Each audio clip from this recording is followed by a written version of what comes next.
अस्सलाम वालेकुम। DNN news के साथ मैं हूँ उज़मा राहील। मोहब्बत मुझे उन जवानों से है सितारों पे जो डालते हैं कमन। इस वक्त मेरे साथ ऐसे ही कुछ नौजवान मौजूद हैं जिनसे हम आज बातचीत करेंगे। इस वक्त हमारे साथ मौजूद हैं माहीन अमजद साहिबा, जो कि लेक्चरर हैं, मोटिवेशनल स्पीकर हैं, ट्रेनर हैं और बिज़नेस वुमेन हैं। आइए इनसे बात करते हैं। हुकूमत एंटरप्रेन्योरशिप के लिए कितनी सपोर्टर है और कितना वो आपको सपोर्ट करती है लोन वगैरह में और दूसरी तरह के जो मुश्किलात लोगों को पेश आती हैं उसमें? जी, आप उस्मा बात सही कह रही हैं। अगर इसको देखा जाए तो it starts with the whole cycle. Let's begin with HEC। ठीक है, HEC एक ऑटोनॉमस बॉडी है जो कि लॉज बना सकती है और इस तरह से काम कर सकती है कि जो एंटरप्रेन्योरशिप का जो कल्चर है वो आगे ईज़ पिला सके। लेकिन अगर देखा जाए पॉलिसीज़ की तरफ, लेकिन HEC ने इंटरनेशनल कंपैटिबिलिटी पे कोई लॉस अभी तक नहीं लाए हैं जो हमारे पाकिस्तानी सिटीजन्स के लिए फ़ायदेमंद हो सकें। फॉर एग्जांपल्स मैं देती हूँ, जैसे यूनिवर्सिटी में हम I been in academic for more than a decade. अगर यूनिवर्सिटीज़ में देखा जाए तो हम प्रेफर करते हैं HEC के पॉलिसीज़ के मुताबिक उन टीचर्स को लिया जाए जो एटलीस्ट डॉक्टरेट हों, राइट। लेकिन हर फील्ड में ये चीज़ यूनिफॉर्मिटी में नहीं देखी जा सकती। अगर हम एंटरप्रेन्योरशिप को लेते हैं, दिस फील्ड नीड्स एक्सपीरियंस, ना कि a person who's a doctorate has a couple of publications, right, कि वो वेंचर की तरफ आपको गाइड कर सके। इसी तरह अगर हम एक्सपीरियंस्ड एकेडमिशियंस को ले सकें जिनकी अपनी बिज़नेस हो, इसमें उनका एक्सपीरियंस हो, तो वो हमारे लिए ज़्यादा बेहतर होगा than that of just bookish knowledge. अच्छा, अब इसको हम कम्प्लीटली जो है यूथ पे ब्लेम नहीं कर सकते हैं। रीज़न ये है इसमें कहीं ना कहीं गवर्नमेंट का मोटिवेशन लेवल हमारी तरफ इतना ज़्यादा नहीं है इसको प्रमोट करने के लिए। दूसरा ये है कि हमारी जो एंटरप्रेन्योरियल इंटेंशन है वो उसकी इतनी स्ट्रेंथ नहीं है और दोनों एक दूसरे से साइकिल रिलेट करते हैं। अगर हम एंटरप्रेन्योरशिप इंटेंशन की तरफ जाएँ तो इसमें दो एस्पेक्ट बहुत ज़्यादा मैटर करते हैं। एक है आपका कल्चरल पर्सपेक्टिव, जिससे हमारी सोशल इनसिक्योरिटी ऑन टॉप पे है, हमें उसके लिए सर्टेनिटी चाहिए। दूसरा यह है कि हमारा इंडिविजुअल लेवल पे अगर अब जवानों को देखें, उनके अंदर इम्पेशेंस बहुत आ गई है क्योंकि उनको हर चीज़ फ़ौरन जल्दी में चाहिए सोल्यूशन। ये चीज़ जो है टाइम मांगती है, कंसिस्टेंसी मांगती है, जो चीज़ हमारे अंदर कम से कम होती जा रही है due to social insecurity, uncertainty. इसी तरह बैंक्स की तरफ भी जाते हैं। बैंक्स की तरफ इश्यूज़ ये हैं हमारे लोन्स और हमारे जितने भी व्हाट वी कॉल इट, जो प्रॉपर जो फंडिंग होती है वो आम आवाम के लिए इतनी आसानी से नहीं मिल सकती बिकॉज उनकी पॉलिसीज़ बहुत स्ट्रिक्ट हैं। ये फैसिलिटेशंस अगर इनिशियल लेवल भी दी जाए, ये जो आइडियाज़ हैं जो हम एक मेजर चंक को फैसिलिटेट नहीं कर रहे, वो हमारे लिए कुछ भी नहीं सिवाय इसके कि हमारे लिए ज़्यादा नुकसान पैदा कर रहे हैं और बहुत दूरी पैदा हो रही है हमारी तरक्की के लिए। असद, अपने बारे में आप मुझे कुछ बताइए और आप ये बताइए कि एंटरप्रेन्योर क्या है और किस तरह से आप ये इसमें वर्किंग करते हैं। एंटरप्रेन्योर दैन बेसिकली एक ऐसा इदारा है which is a registered organisation. हमारी एक ये रजिस्टर्ड इदारा है जिसमें हम सिर्फ एंटरप्रेन्योरशिप के ऊपर काम कर रहे हैं, जिसमें हम इसके अलावा कराची की टॉप यूनिवर्सिटीज़ में हम स्टूडेंट्स कुछ पिक करते हैं जो बिज़नेस स्टार्ट करना चाहते हैं, उनको हम सपोर्ट करते हैं, उनको हम फाइनेंसिंग करवाते हैं, उनको हम डिफरेंट आइडियाज़ के साथ उनको हम इम्प्लीमेंट करवाते हैं। लेकिन अगर हमारे यहाँ पे मैं अगर यूथ के मसले की बात करूँ ना, तो हमारे यहाँ पे 3 बहुत बड़े मेजर इश्यूज़ हैं जो कि हमें एज अ यंगस्टर्स फेस करने पड़ते हैं और ऐसे काफ़ी इश्यूज़ हैं जो हमने देखे हैं। प्रॉब्लम ये आता है कि हमारे यहाँ काफ़ी ऐसे यंगस्टर्स मौजूद हैं जिनके पास बिज़नेस आइडिया तो है लेकिन उनके पास फाइनेंसिंग नहीं है, पैसे नहीं है, बिज़नेस कैसे स्टार्ट करेंगे बगैर पैसे के। कुछ ऐसे यंगस्टर्स भी मौजूद हैं जिनके पास पैसे हैं लेकिन आइडिया नहीं, तो उनको पता नहीं कि आप इस पैसे का किस तरह से इस्तेमाल करके आप अपने बिज़नेस को एग्जीक्यूट कर सकते हैं। ऑन दी अदर साइड मैं इसके बरक्स अगर बात करूं तो एक ऐसे भी हमारे यहाँ पे यंगस्टर्स मौजूद हैं जिनके पास आइडिया भी था, उनके पास पैसे भी थे और मज़े की बात यह है कि उन्होंने अपना बिज़नेस स्टार्ट भी कर लिया। लेकिन जब वो बिज़नेस स्टार्ट कर लिया और अगर मैं उनके 5 साल पहले की बात करूं तो 5 साल पहले अगर उनके 5 एम्प्लॉयज़ थे तो 5 साल बाद भी उनके पास 5 एम्प्लॉयज़ ही हैं, तो इट्स मीन उन्होंने कोई ग्रो नहीं किया। उन्होंने बिज़नेस तो कर लिया, अच्छी बात है, बिज़नेस स्टार्ट करना कोई बड़ी बात नहीं, लेकिन उसको ग्रो करना और ग्रो करके उसको मेनटेन रखना विच इज़ वेरी इंपॉर्टेंट और विच इज़ वेरी क्रिटिकल। तो हम ऐसे यंगस्टर्स को पिक करते हैं जिनके पास आइडियाज़ होते हैं, उनके पास अगर फाइनेंसिंग का इशू होता है तो हम उनको फाइनेंसिंग करवाते हैं। हमारे जो पाकिस्तान के टॉप लीडिंग इंडस्ट्रीज हैं उनसे हम उनको मिलवाते हैं, उनका आइडिया उनके सामने रखते हैं और वो उनके आइडिया को सुनते हैं। इसके अलावा उस आइडिया में अगर कुछ एग्जीक्यूशन करना होता है, कुछ एडिशन डिलीशन करना होता है, तो वो उनको बताते हैं कि आप इस आइडिया को किस तरह से मज़ीद आप इम्प्रूव कर सकते हैं, और इम्प्रूव करने के बाद उनको वो सपोर्ट भी करते हैं, उनको एक इंडस्ट्री एक्सपोजर देते हैं ताकि बिज़नेस स्टार्ट करने से पहले उनको पता होना चाहिए कि बिज़नेस में किस किस्म की प्रॉब्लम्स को फेस करना पड़ सकता है। तो हमारे जो ऐसे यंगस्टर्स हैं ये उनसे क्वेश्चंस करते हैं और उनसे पूछते हैं कि अगर हम बिज़नेस स्टार्ट करना चाहते हैं और हमें किन किस्म की प्रॉब्लम्स को फेस करना पड़ सकता है। तो मेरे ख्याल से ये वो ऐसे यंगस्टर्स हैं जो हम उनको पिक करते हैं और ऐसे इंडस्ट्रीज के सामने बिठाते हैं जो कि एक एग्जाम्पल्स होती हैं, एक रियल लाइफ एग्जाम्पल्स है हमारे सामने। देखें इस वक्त सेनेटर अब्दुल हसीब साहब ब्रुक्स फार्मा के ऑनर हैं, वो हमें बहुत गाइड करते हैं, बहुत सपोर्ट करते हैं, बहुत मोटिवेट करते हैं यूथ के हवाले से। वो खुद बहुत ही टेंस होते हैं यूथ के हवाले से, वो उनको खुद एक परेशानी है कि हमारी यूथ किस तरफ जा रही है। मैं बात करूं डॉक्टर फरहान ईसा जो कि डिस्ट्रिक्ट गवर्नर हैं रोटरी इंटरनेशनल क्लब के, तो वो खुद यूथ के ऊपर बहुत ज़्यादा काम कर रहे हैं। जिस तरह से उन्होंने रोटरी के फोरम से एज अ गवर्नर जिस तरह से उन्होंने यूथ को अपने साथ ऑन बोर्ड लिया है, ये मेरे हिसाब से ये रोटरी के हवाले से रोटरी की पूरी हिस्ट्री में इससे ज़बरदस्त गवर्नर आपको नहीं मिलेगा। जिस तरह से उन्होंने यूथ के ऊपर स्पेशली बात की, उन्होंने अपना सारा बिजनेस छोड़ के और स्पेशली वो लगे हुए हैं बार बार के यूथ को हम किस तरह कारोबार की तरफ लेकर आए। लेकिन प्रॉब्लम ये कि हमारी यूथ खुद कारोबार की तरफ आना ही नहीं चाहती, क्योंकि मसला ये कि कारोबार शुरू करेंगे, प्रॉफिट होगा तो आपको पैसे मिलेंगे, प्रॉफिट नहीं होगा तो पैसे नहीं मिलेंगे। लेकिन एक सैलरी में सेफ एंड ये होता है कि प्रॉफिट होना हो आपको सैलरी मिलनी है। सैलरी क्या होती है 20-30 हज़ार, 20-30 हज़ार में आजकल के दौर में कुछ भी नहीं होता। तो सिनेरियो इसमें ये होता है कि देखें अगर किसी प्रॉब्लम से निकलना है तो मेरे हिसाब से इस प्रॉब्लम से कैसे निकलना है ये वही शख्स बता सकते हैं जो इस प्रॉब्लम को फेस कर चुके हैं।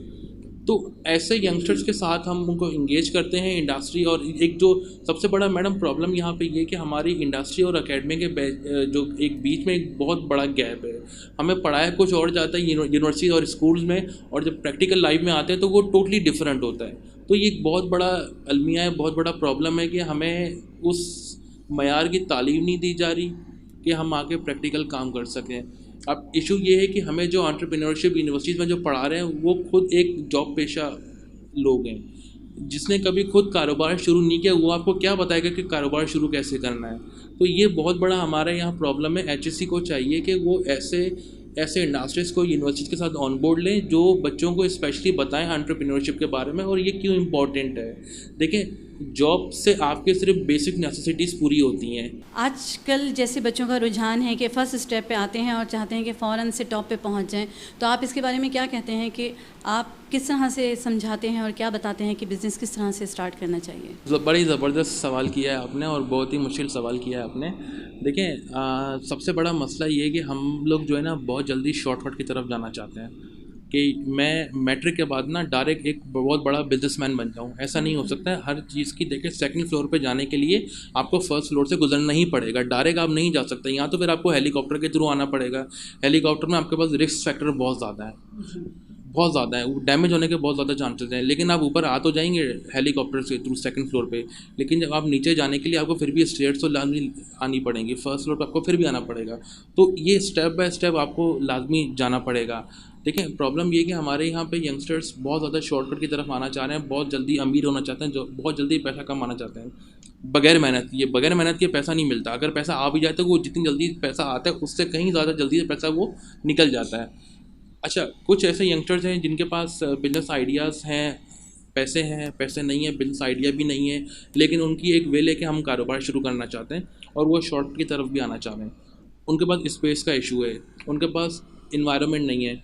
तो हमारे पास प्रॉपर ऐसी जगह, S sort of incubation centre आप कह सकते हैं, हमारे पास ऐसी जगह मौजूद है। इस वक्त आप भी जहाँ बैठी हुई हैं ये भी हमारे पास एक बहुत बड़ी जगह है, ये भी हमारी अपनी जगह है। ओके असद, आप हमें इस जगह के बारे में बताइए कि आप क्या बताना चाह रहे थे कि यहाँ पे किस तरह से सिखाया जा रहा है, क्या चीज़ें हैं?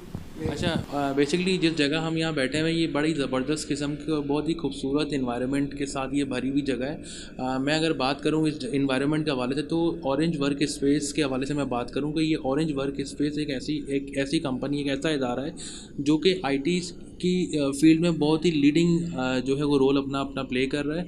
इसके साथ साथ यहाँ पे क्रिएटिव डिज़ाइनिंग और डिफरेंट डिज़ाइनिंग्स के ऊपर भी काम किया जाता है। इसके साथ साथ ये स्पेस हमारे उन यंगस्टर्स के लिए भी अवेलेबल है जो अपना कारोबार शुरू करना चाहते हैं। उनको पास स्पेस की अगर अवेलेबिलिटी नहीं है, स्पेस की रिक्वायरमेंट है, तो यहाँ पे वो फ्री ऑफ कॉस्ट स्पेस आके यहाँ पे यूटिलाइज करके काम कर सकते हैं। तो ऑफिस का मैं आपको भी सर्वे भी करवा देता हूँ, और माशाल्लाह जब ऑफिस का सर्वे करेंगी तो आप देखेंगे कि ये बड़ी ज़बरदस्त किस्म का ऑफिस है। और अगर मैं यहाँ पे नॉर्मल प्राइवेट सेक्टर में मैं अगर इसको ये पेड में अगर रेंट पे देना चाहूँ तो इसका मोर देन 2 या 3 लाख से कम का इसका रेंट नहीं हो सकता, सिर्फ एक ऑफिस का। मैं आप जब आप खूबसूरती देखेंगी तो ये स्पेस हम उन यंगस्टर्स को दे रहे हैं जो यंगस्टर्स कारोबार शुरू करना चाहते हैं, अपनी एंटरप्रेन्योरशिप की फील्ड में आना चाहते हैं, आईटी की फील्ड में आना चाहते हैं, डिज़ाइनिंग की फील्ड में आना चाहते हैं, और ना कि सिर्फ आना चाहते हैं बल्कि वो काम सीखना भी चाहते हैं। तो और उनको अगर किसी क्लाइंट का वाले से कोई उनको गाइडलाइन भी चाहिए तो वो इस फोरम पर आके, ऑरेंज वर्क स्पेस के फोरम पे आके वो काम कर सकते हैं और काम सीख सकते हैं। मंसूर साहब इस जगह के CEO हैं और इस जगह के ऑनर भी वही हैं। हमारे बड़े ज़बरदस्त करीबी दोस्त हैं, हमारे भाइयों से बढ़कर हैं, और उनको हमने जब भी कॉल किया है वो फ़ौरन हमें रिस्पॉन्ड करते हैं, फ़ौरन ओके करते हैं। और उनके फोरम से हमने ये ऑरेंज वर्क स्पेस को इस्तेमाल करते हुए बहुत लोगों को हमने इस वक्त अपॉर्चुनिटीज़ क्रिएट करके दी हैं और वो काम कर रहे हैं। हमारे साथ मौजूद हैं तज़ीन खान जो कि CEO हैं BB's क्रिएटर्स की। उनसे बात करते हैं। अच्छा तज़ीन, आप मुझे बताइए सबसे पहले कि आप इस बिज़नेस में, जो आप इस फील्ड में आई हैं, तो आप क्या कर रही हैं और किस तरह से आप इस फील्ड से वाबस्ता हुई हैं? मैं अपना थोड़ा सा इंट्रोडक्शन आपको दे देती हूँ कि मैं CEO हूँ BB's क्रिएटर्स की और मार्केटिंग हेड हूँ rotary club of Karachi entrepreneurs Dan की। और हमारे इवेंट्स होते हैं डिफरेंट BB's के, तो आपको पता है कि जो भी नॉर्मल इवेंट्स होते हैं एज एन इवेंट प्लानर मैं वो प्लान करती हूँ। जैसे उसमें घरेलू इवेंट्स भी होते हैं, इसके अलावा दूसरे कमर्शियल इवेंट्स भी होते हैं, हर तरीके के इवेंट्स होते हैं। और एंटरप्रेन्योर्स में हमारे ये इवेंट्स जो होते हैं वो इस तरीके से होते हैं कुछ कि हम डिफरेंट यूनिवर्सिटीज़ में और मुख्तलिफ़ तालीमी इदारों में जाते हैं और वहाँ पे हम सेमिनार्स करते हैं, कॉन्फ्रेंसेस करते हैं, जहाँ पे हम बच्चों को मोटिवेट करते हैं कि वो बिज़नेस की तरफ आएँ। और उसके लिए हमारे पास बहुत सारे ऐसे लोग हैं जो कराची के टॉप बिज़नेस टाइकन्स हैं सारे, और वो सारे जो इस प्रोसेस से गुज़र चुके हैं अपना बिज़नेस स्टार्ट करने से लेके, और अब वो बहुत हाई लेवल पे पहुंच चुके हैं। तो बच्चे उनसे क्वेश्चंस करते हैं, वो उनके जवाबात देते हैं, फिर वो अपना पूरा बताते हैं कि उनको कहाँ कहाँ डिफ़िकल्टीज़ हुई और क्या क्या डिफ़िकल्टीज़ उनको भी फेस करनी पड़ेंगी जब वो बिज़नेस की तरफ आएंगे। अच्छा तज़ीन, इसके अलावा आपकी क्या क्या एक्टिविटीज़ हैं, आप हमें कुछ बताइए अपने बारे में। इसके अलावा लिखने का शौक़ है मुझे, और जैसे आपको पता ही है कि मेरे फादर बहुत बड़े शायर हैं पाकिस्तान के, अनवर शऊर, तो वो एक ब्लड में ही है एक चीज़। तो वो कभी कभी कुछ होता है तो मैं लिख भी लेती हूँ, लेकिन मैं कोई प्रोफेशनल नहीं हूँ और ना ही मैं अपने आप को कहती हूँ कि कोई मैं मुसन्निफ़ा हूँ। तज़ीन, आप ये बताइए कि बच्चियाँ जो हैं आपसे सीखना चाहती हैं, लोग आपके पास आते हैं, पूछते हैं कि किस तरह आप ये अपना, जो आपने इतना अच्छा बिज़नेस किया हुआ है, तो लोग आपसे किस हद तक इंस्पायर हैं और क्या चाहते हैं कि वो आपसे सीखें? नहीं, मेरे पास अभी तक तो ऐसा कोई भी नहीं आया, क्योंकि मसला हमारे यहाँ ये है कि बच्चियों को बिज़नेस की तरफ आने ही नहीं दिया जाता। उनको ये कॉन्सेप्ट ही नहीं है कि वो भी बिज़नेस कर सकते हैं, वो भी कर सकती हैं बिज़नेस। हमारे यहाँ आपको पता है ना, एक माइंडसेट बना हुआ है, बच्चियाँ जब पैदा होती हैं तो उस वक्त से ही माँ बाप को फ़िक्र लग जाती है कि इनका जहेज़ जमा करना है और इनकी शादी करनी है। उसके बाद फिर जब बच्ची बड़ी होती है तो तालीम तो दिलवाते हैं, लेकिन फिर भी यही टारगेट होता है कि इसकी तालीम कंप्लीट होने के बाद इसका अच्छा सा कोई रिश्ता आ जाए और इसकी शादी कर दी जाए। हमारे यहाँ ये नहीं सोचा जाता, ये बताया भी नहीं जाता हमारे यहाँ कि खुदा ना खास्ता अगर शादी के बाद बच्ची सिंगल हो जाती है, कोई भी वजह हो सकती है सिंगल होने की, विडो हो सकती है, वो डिवोर्सी हो सकती है, तो बच्ची क्या करेगी? कि हमारे यहाँ बताया जाता है? ये बिल्कुल भी नहीं बताया जाता। और फिर जब बच्चियाँ इस वक्त से गुज़रती हैं तो वो बहुत ज़्यादा शौक़ में आ जाती हैं, उनको समझ ही नहीं आता कि अब हम क्या करें। उनको लगता है कि जैसे हमारी पूरी ज़िंदगी ही ख़त्म हो गई है।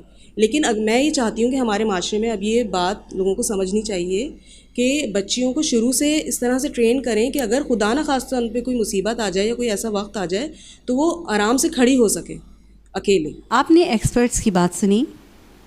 इंशाल्लाह अगले प्रोग्राम में मिलेंगे DNN न्यूज़ के साथ।